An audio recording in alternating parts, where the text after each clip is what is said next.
It may be the first of the 4th month of 1440, but this paper is from the 29th of the 8th month of 1439. It is entitled, "Was the Right Choice Made as to Who in the Magus of Freemasonry" by Tobias Churton. Freemasonry was a club that either attracted mystics or produced a wider understanding of reality than was mainstream. This men's club gave a prosaic social structure which could serve for hermetic development. Elias Ashmole of 1617 to 1692 can credit some of his power and development to this organization, but it must be remembered that the members operate their political and business careers outside of the control of the lodges. After John Dee of the century before him, Elias Ashmole can be said to be the key Renaissance man, the way that 2 centuries on Albert Pike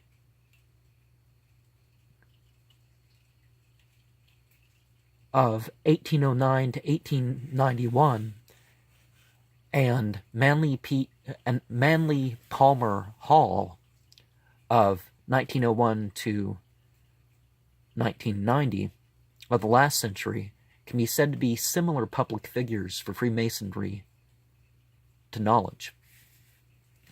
Respect from different economical classes, multidisciplined and philosophical, was he foreseen in his alchemical and social greatness? What were the origins and roles of Lichfield, Lyckenfelth, England? What did war do for Elias Ashmole? And what did he do about war? After the loss at Worcester,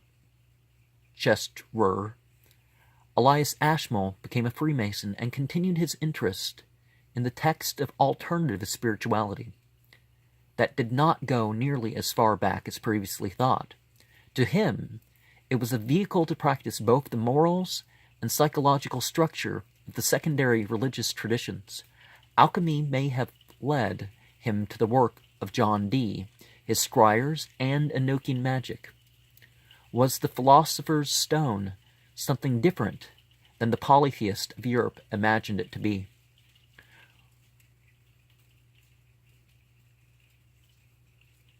What did he do after leaving London, England? As the Windsor Herald for King Charles II, he was more than a private practitioner who had political and historical duties. Returning to Lichfield, Elias Ashmole took part in the Reconstruction and played a key role in church politics after founding the Royal Society and First Ashmolean Museum. Francis Bacon was influenced to provoke examination of creation in a house other than church. Upon his adoptive father's death on May 30th, 1662 of the Vulgar Era, he returned home. Common Era. Era Vulgaris, yeah. He returned home.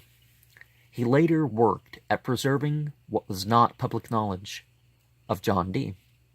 Nowadays, we would consider Elias Ashmole to be superstitious, but during his time, he was what we now call an esoteric, or, dare I say, Gnostic Christian, guided by more than mere belief or faith. And in the Enochian, Fitharzi vom Sarg. Peace on every one of you.